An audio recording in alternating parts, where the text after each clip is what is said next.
When the door closed last night, it didn't thud, it sighed. David rolled his suitcase over the porch boards like he was trying not to wake anyone, even though it was barely past sunset and the street was still alive with cicadas. He didn't slam, he didn't curse. He just eased the handle down, glanced at the hydrangeas I planted last spring, and walked to the truck without looking back. The house kept holding its breath after he left. The kettle ticked itself cool on the stove. A single moth tapped the porch light like it needed to be let in. On the kitchen table, his coffee ring looked like a small eclipse on the maple. I slid my fingertip through it and felt that strange, childish urge to put it to my tongue, to taste the last of an ordinary day. We've been, Claire and David, longer than I've been just Claire. 20 years married. 11 of those running Miller & Miller Home, our little home design and carpentry store off the highway in Maple Bridge, Vermont, the kind of town where people wave to cars they don't recognize and gossip politely at the farmer's market. We made headboards for young couples, patched chairs for retirees, sold handmade shelving that smelled like cedar and lemon oil. And yesterday, my husband walked out because my little brother Ethan came home from Portland with a glossy business plan and a pocketful of promises. Normal life set up. Our days had the quiet rhythms of a song you don't notice until it's gone. I opened the shop, David lifted the shutters. He brewed coffee the exact shade of toasted pecans. I lined the front window with whatever we'd finished the night before. Saturdays smelled like cinnamon from the bakery next door and sawdust from our back workroom. Tuesdays smelled like varnish and rain. David used to bring me a blueberry muffin and steal the berries when he thought I wasn't watching. He'd set the radio to the oldies station and hum off-key to Landslide while sanding a table. When couples came in to pick a dining set, we'd look at each other over their shoulders and share that private, wordless smile. Look at us, helping someone start a life.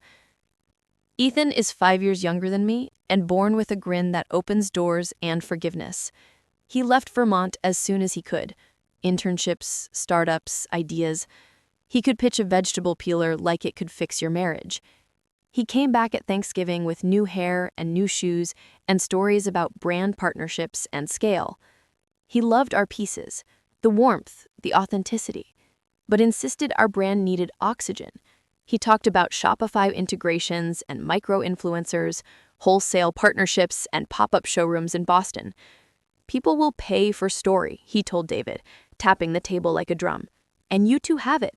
The couple who build furniture together, it's gold. I used to smile at him and say, Ethan, our story is wood and glue and getting deliveries in before the snow.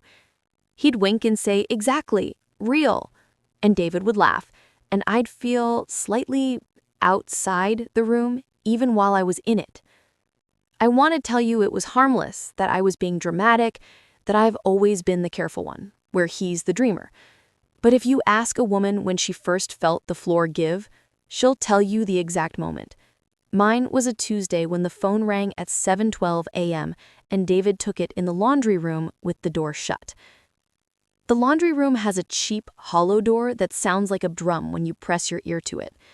I didn't, but I heard my name in the pause between two sentences. Claire is cautious. I'll handle Claire, David said, voice low, like a man stepping carefully across ice. Handle me. He came out looking flushed but sheepish, kissed my temple, and asked if I would be okay opening the shop alone. He had some errands. He smelled like pine soap and a decision. I told myself not to start building a house out of that one sentence, so I went to the shop and turned on the lights and pretended everything was as it had been the day before. The bell over the door made its friendly ding, the thermostat clicked, the front window fogged a little with my breath. But all day, the word handle sat like a penny pressed under my tongue, flattening how coffee tasted, how the radio sounded, how the afternoon light laid itself across the floor. Ethan came in around lunchtime with burritos and 2 printouts. He spread them on the counter like picnic blankets.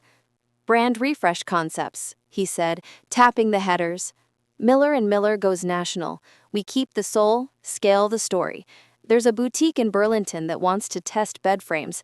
They ask if we can deliver by May. We don't wholesale, I said. It came out softer than I meant. Not yet, he smiled. Claire, you're the heart of this, but hearts don't ship pallets. He turned to David. Show her option B. The numbers will sing to her. David didn't meet my eyes. He slid a paper closer like it might bite him. That night, he couldn't find his slippers, and I watched him pretend he wasn't looking.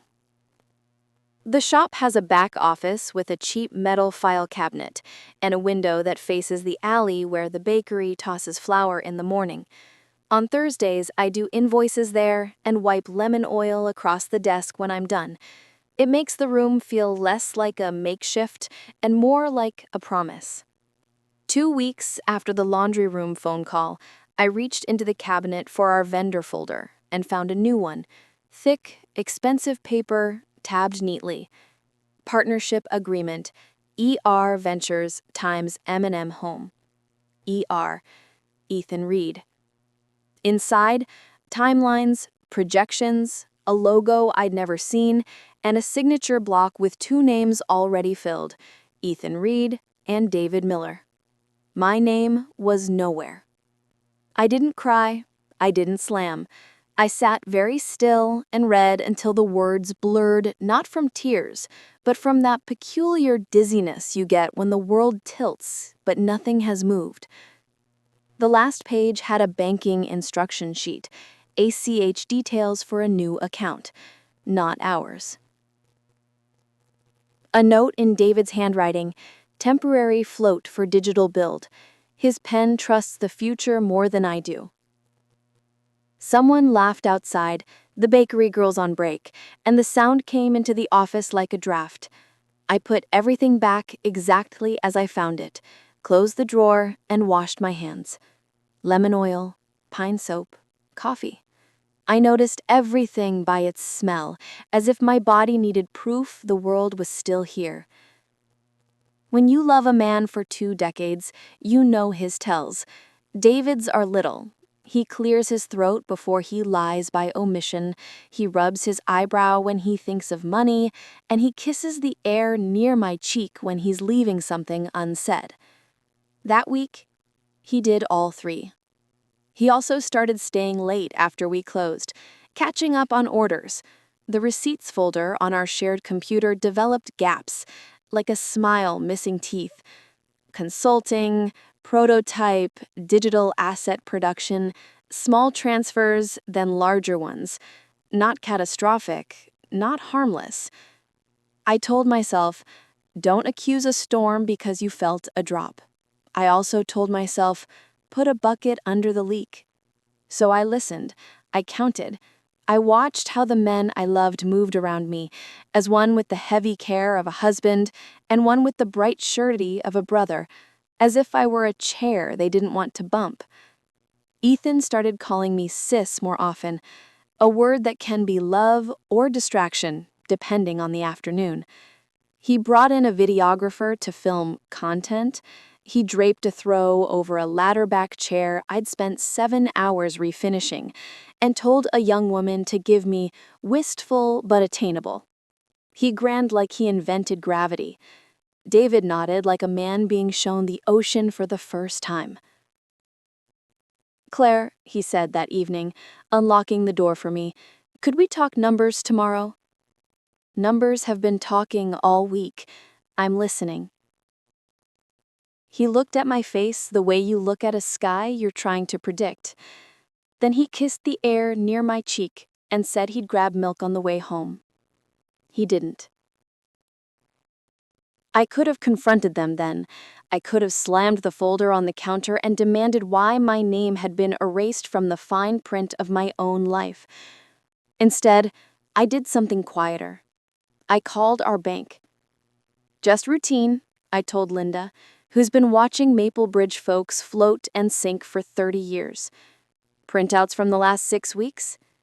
Of course, Claire, she said, and I imagined her tilting her head in that motherly way she does when she sees something she can't fix. That night at the kitchen table, I had traced the debits with my finger. Micropayments to a design firm in Portland.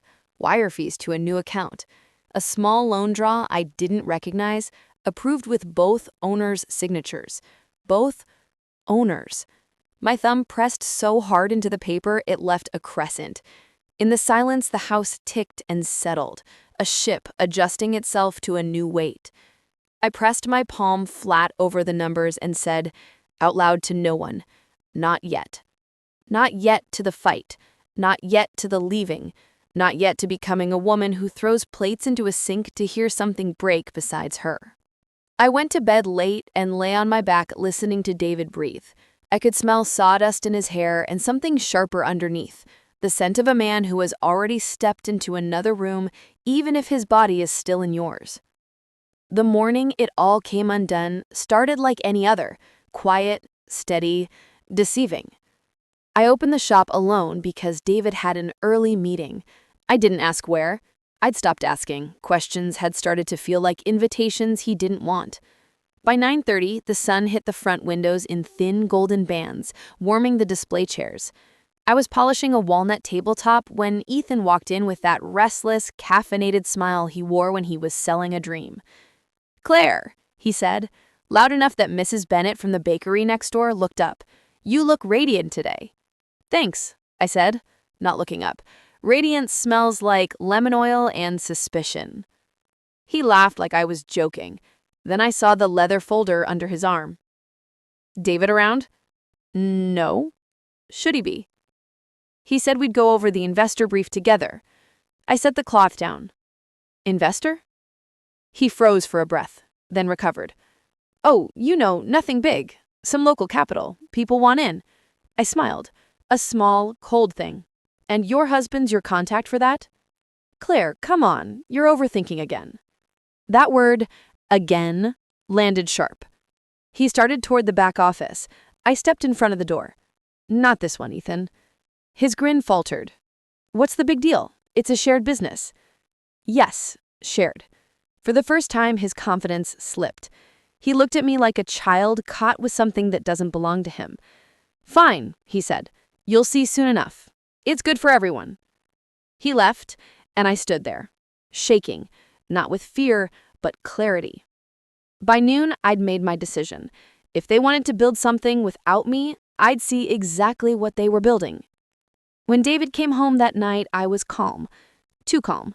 He kissed the air beside my cheek, set his keys down, poured a drink. "How was your meeting?" I asked. He froze, glass midair. "What meeting?" "The one you had at 9. His shoulders stiffened, then relaxed. "Oh, that, just a vendor thing. Why?" "No reason." We ate in silence, forks against plates, the sound of two people pretending to chew their own words. At 11, when he was asleep, I slipped downstairs to the office. His laptop sat open, logged into a shared drive I'd never seen before.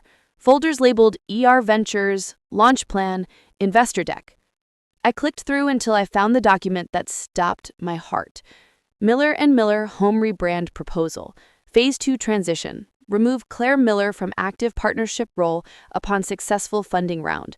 Formal transfer to ER Ventures, 60/40 equity. Ethan, David. My name was printed, crossed out in red, with a note beside it. To be negotiated post-funding. I don't know how long I sat there, staring. The cursor blinked like a heartbeat in a body that wasn't mine anymore. I copied every file onto a flash drive, slid it into my pocket, and walked upstairs. The moonlight cut across our bedroom like a line down the middle of the bed. He stirred when I opened the drawer, half asleep. "Everything okay?" "Perfect," I said. "Just checking something." The next day, I drove to Burlington under the pretense of picking up supplies. Instead, I stopped at our lawyer's office. Mark is an old friend. He helped us file our LLC years ago. He poured coffee, looked at the documents, and whistled. "Claire," he said quietly, "these are partnership transfer drafts. If he files them, you'll be out of the company entirely." I nodded. "Does David know you have this?" "No, and he won't. Not yet." He looked at me with something between pity and respect. "What do you want to do?" "I want to protect what is mine. and I want to see how far they'll go. He drafted a temporary injunction, quiet, preventative, the kind of paper that freezes everything without anyone noticing. That evening, I came home early and baked. I hadn't baked in months. Cinnamon rolls, David's favorite. The smell filled the kitchen, warm, deceptive. When he walked in, he looked startled. "You made these?" "Yes," I said. "Celebrating." "Celebrating what?" "Family," I said. He blinked, wary, but took a plate. Halfway through dinner, his phone buzzed. Ethan. He turned it face down. "Go ahead," I said. "You'll want to hear this one." He frowned, confused, but answered. I listened to the one-sided conversation. "What do you mean on hold? Who could have—" His eyes shot to me. I sipped my tea. "Something wrong?" He stood slowly. "What did you do?" "Me? I made cinnamon rolls." He set the phone down. "Claire, listen. This isn't what you think." I laughed softly. "No, David, it's exactly what I think. You and my brother started a business behind my back. You moved our money. You forged my signature on a loan.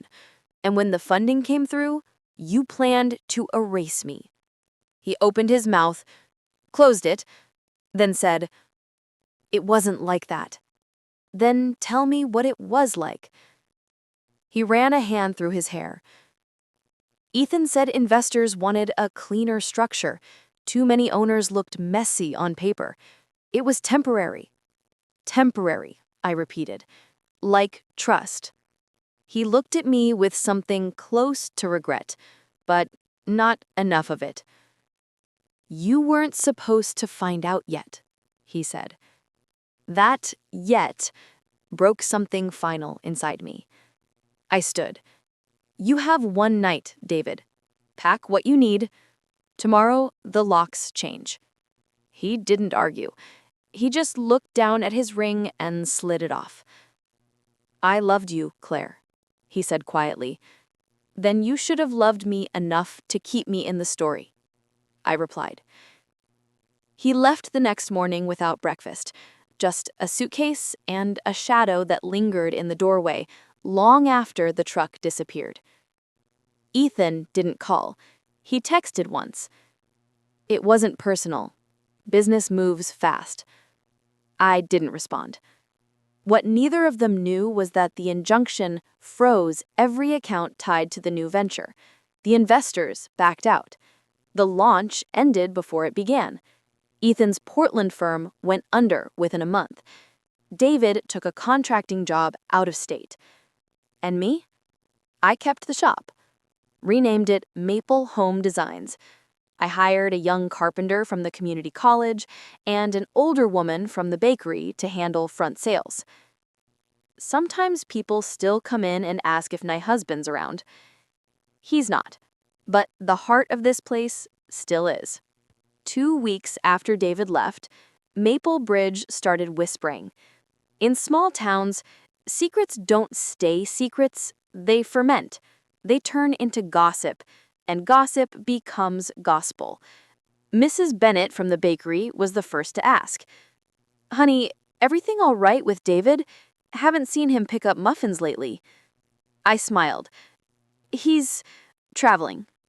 She nodded slowly, the kind of nod that means, "I don't believe you, but I won't press." By the next morning, half the town knew. They always do. But here's the funny thing about betrayal.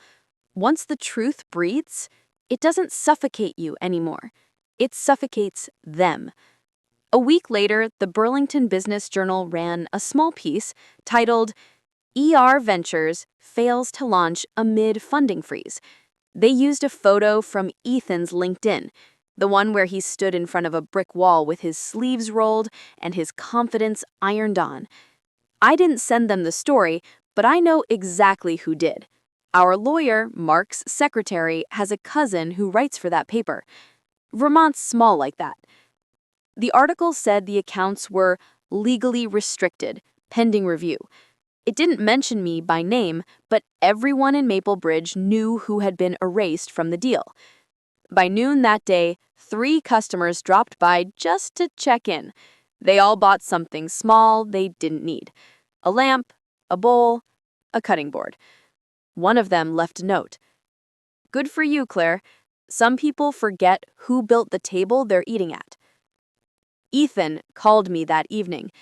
His voice had lost the bright spark. It was frayed at the edges. "Claire, what did you do?" "Protected myself."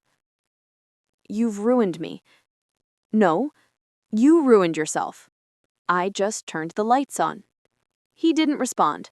I heard traffic in the background, probably him pacing outside some borrowed apartment, the sound of a man realizing charm doesn't cover debt.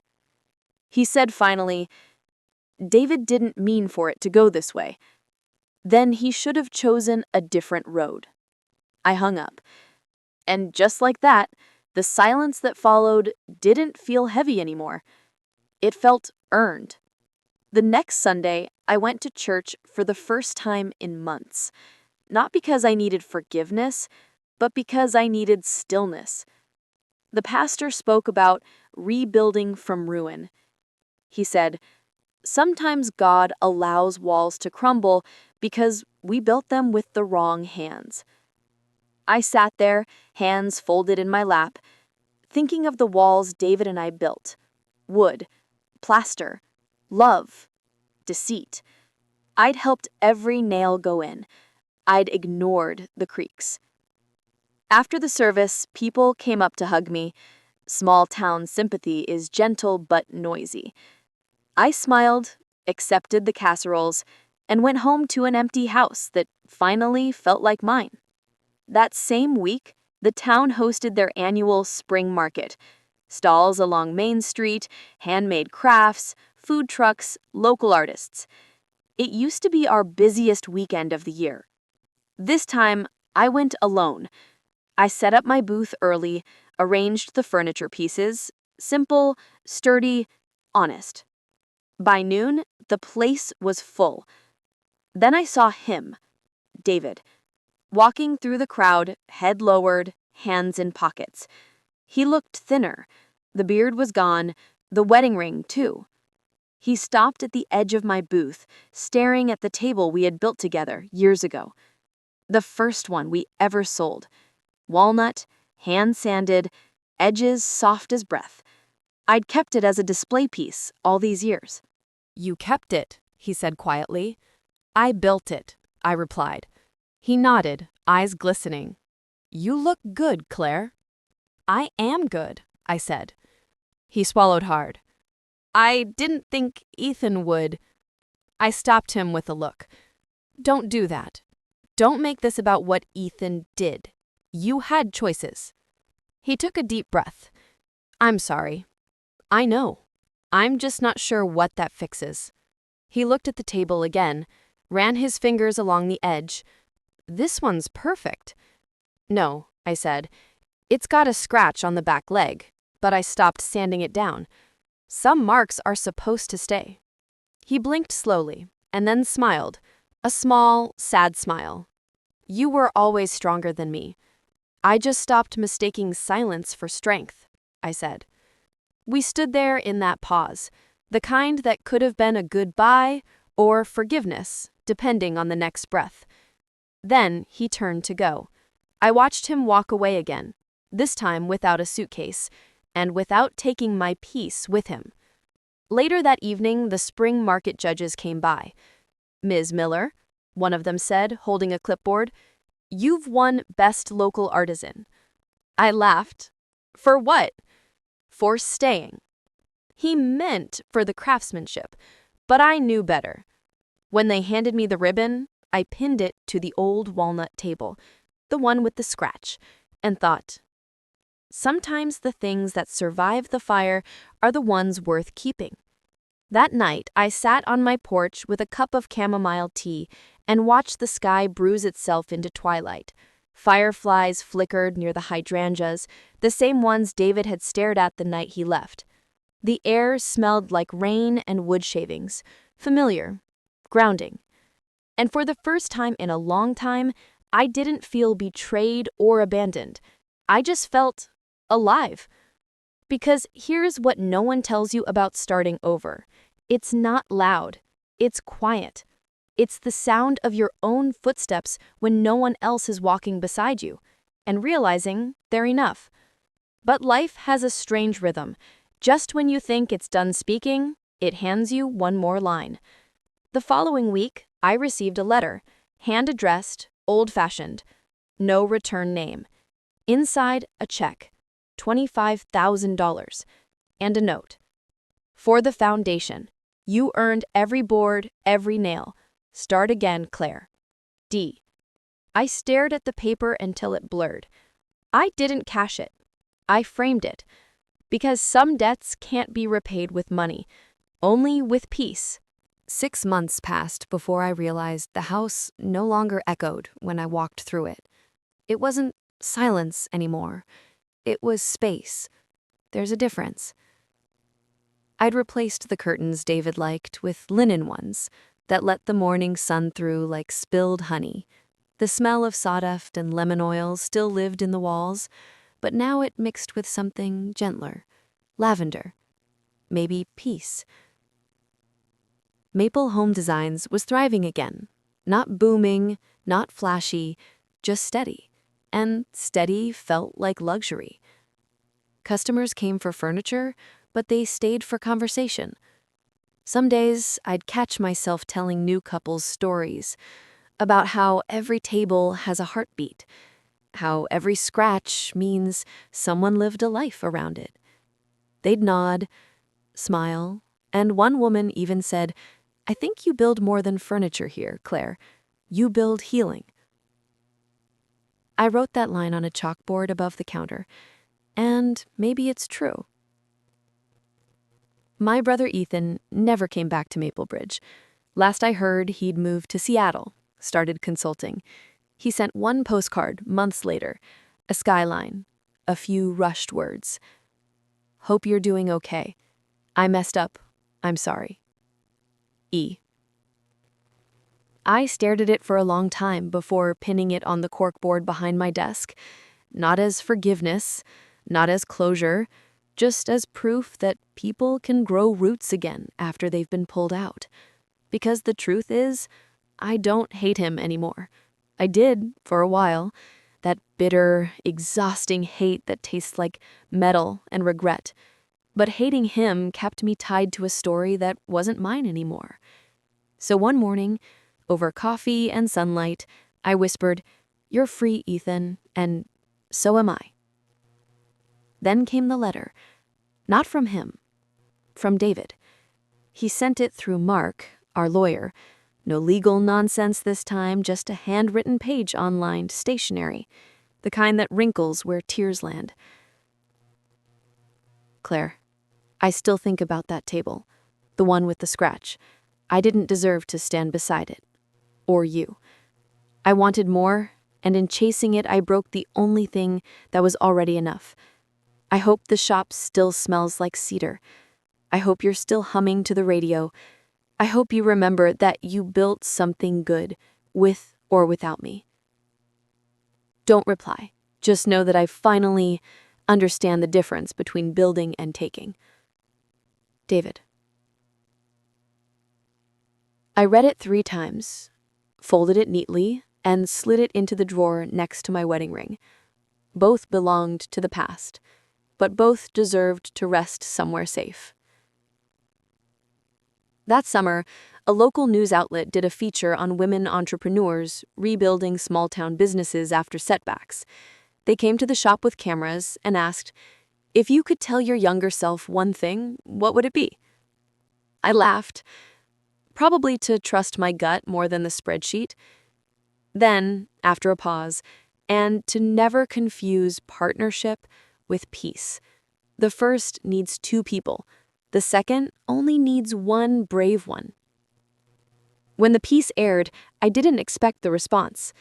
Emails from women across the state, small business owners, single mothers, sisters who'd been betrayed by brothers, wives who'd been erased from stories they'd built. They all said the same thing. Your story feels like mine. I realized then that maybe this pain hadn't been wasted. Maybe it was meant to be a bridge, built out of splinters and honesty. So I started a small program, the Cedar Project, a mentorship for women starting local craft or design businesses. No big investors, no glossy promises, just hands, hearts, and hard work. It began with 3 women. Now there are 12. Every first Friday, we gather in my shop. We share stories over coffee and apple pie, sometimes laughter, sometimes tears. The air smells like varnish and second chances. One night, after one of those meetings, I stayed late to finish a bookshelf order. The radio hummed quietly, and the only light came from the lamp over the workbench. As I sanded the final board, I thought about all the ways my life had changed. Not suddenly, not dramatically, but in those small, stubborn steps that healing takes. Grief had softened, anger had gone quiet. What remained was a simple truth. I hadn't lost everything. I'd shed what wasn't mine to carry anymore. A few days later, Mrs. Bennett, yes, the same bakery owner, stopped by the shop with a paper bag. "Blueberry muffins," she said, smiling. "You've been looking too serious lately." I laughed. "Old habits." She leaned in conspiratorially. "You know, I saw David last week at the hardware store. He asked how you were." I kept my face steady. "And what did you say?" She winked. "I told him you're doing fine. Better than fine."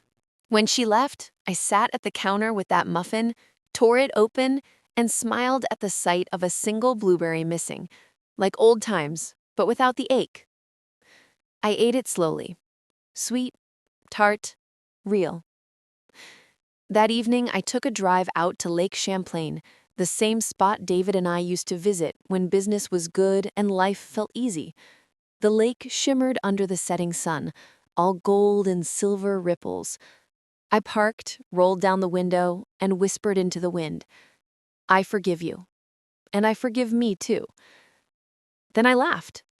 Not the brittle, polite laugh I'd used for years, but a real one, the kind that comes from someplace unclenched. It echoed across the water, light and unburdened. These days, when new customers ask if I work alone, I tell them, "No, I work with memory, and that's enough company for now." Because memory isn't always a wound. Sometimes it's a map, a reminder of where not to return, and the courage to keep driving forward anyway. I still keep David's letter and Ethan's postcard tucked inside a box labeled Unfinished Projects. Not because I plan to fix them, but because they're proof I survived them. And at night, when I lock up the shop, I touch the walnut table by the door, the one with the scratch on the leg, and whisper, "We're still standing." And somehow, I know it hears me. When I sit on my porch now, the evenings don't ache the way they used to. The sun folds itself behind the maples, the porch light flickers on, and the wind smells faintly of cedar and coffee. It's the same house, the same street, even the same porch swing, but somehow everything feels rewritten. People think healing happens like a sunrise, one big moment when darkness lifts. But it's quieter than that. It's remembering to buy fresh flowers for yourself. It's fixing the squeaky hinge David never had time for. It's realizing you no longer wait for footsteps that aren't coming. Sometimes, late at night, I still catch myself reaching for the other side of the bed, not because I miss him, but because habit takes longer to fade than love. And that's okay. Healing doesn't mean forgetting. It means remembering differently. If you'd asked me a year ago what I feared most, I'd have said losing everything. Now, I know the real fear was losing myself inside everything I thought I needed. Because when the people you love rewrite the story without you, you have 2 choices. Keep fighting for a sentence in their chapter, or start a brand new book with your own name on the cover. I chose the second one. And if my story teaches anything, It's this. Sometimes betrayal isn't the end of your story. Sometimes it's the edit that finally makes it readable.